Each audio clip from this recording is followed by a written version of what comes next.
বিরিয়ানির মাংসে কিলবিল করছে পোকা। পচা মাংস দেওয়া বিরিয়ানি বিক্রির অভিযোগ উঠল শহরের এক নামী বিরিয়ানির দোকানের বিরুদ্ধে।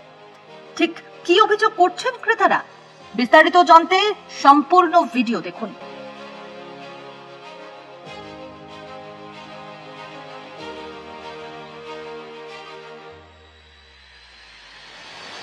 এলাকার নামকরা বিরিয়ানির দোকান, চিকেন হোক বা মাটন, সেই দোকানের বিরিয়ানির স্বাদ নিতে দূর দূরান্ত থেকে ভোজন রসিকরা ছুটে আসেন।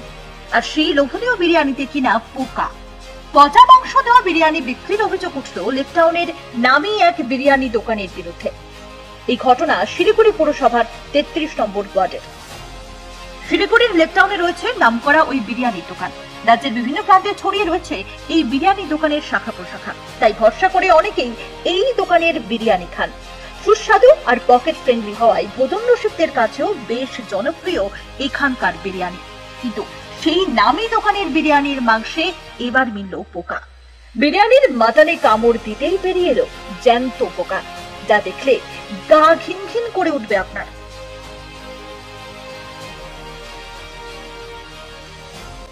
অভিযোগকারী অভিজিৎ সেনগুপ্তের দাবি, সোমবার রাতে শিলিগুড়ির ওই আউটলেট থেকে মাটন বিরিয়ানি কিনেছিলেন।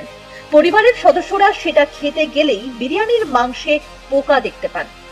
একে একে সকলে বমি করতে থাকেন, অসুস্থ হয়ে পড়েন। সঙ্গে সঙ্গে সেই বিরিয়ানি নিয়ে দোকানে এসে অভিযোগ জানান অভিজিৎ বাবু। কিন্তু দাবি, দোকানদার গোটা বিষয়টি অস্বীকার করেছেন।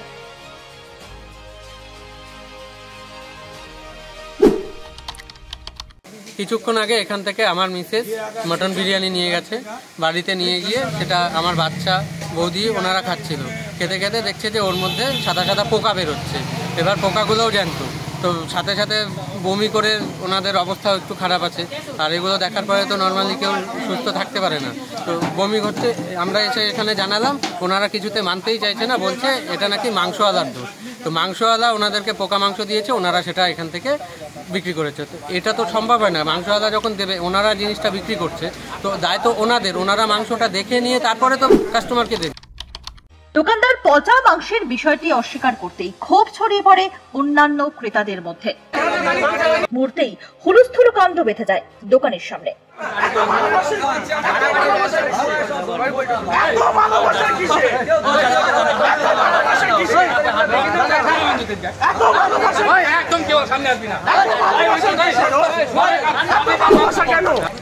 আপনার বাড়িতে যদি বাসি খাবার থাকে, সেটা কি পোকা ধরে? নিশ্চয়ই ধরবে না, সেটা নষ্ট হবে, পচবে, তারপরে পোকা ধরবে। আর এরা বলছে মটনওয়ালার দোষ। যদি মটনওয়ালার দোষ হয়, মটনওয়ালা কাঁচা মাংস যখন দিবে, এরা এটাকে ধুয়ে রান্না করে, রান্না করার পরে পাবলিককে দেয়। যদি মশলা, তেল, মশলা, হলুদ যাই দেবে, পোকাগুলো সাদা কি করে থাকবে, বেঁচে কি করে থাকবে? ক্রেতাদের সঙ্গে ঝামেলা বেঁধে যায় দোকানে থাকা কর্মচারীদের। খবর দেওয়া হয় এনজেপি থানায়।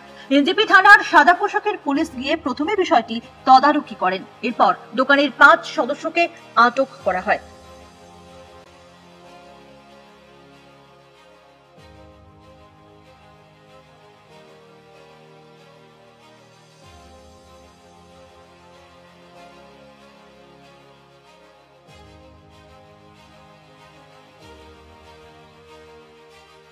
এমন ঘটনায় পুরসভার দিকে অভিযোগের আঙুল তুলেছেন স্থানীয়রা। তাদের অভিযোগ, খাবারের মান খতিয়ে দেখতে আগে পুরসভার তরফে খাবারের স্টল, হোটেলগুলিতে অভিযান চালানো হলেও বর্তমানে এমন উদ্যোগ চোখে পড়ে না। আর সেই সুযোগকে কাজে লাগাচ্ছেন শহরের একদল অসাধু ব্যবসায়ী। লেকটাউনের এই ঘটনা তারই জলজান্ত প্রমাণ। যদিও বিষয়টি খতিয়ে দেখে দ্রুত ব্যবস্থা গ্রহণের আশ্বাস দিয়েছেন পুরসভার ডেপুটি মেয়র রঞ্জন সরকার। ব্যুরো রিপোর্ট, নজরে কলকাতা।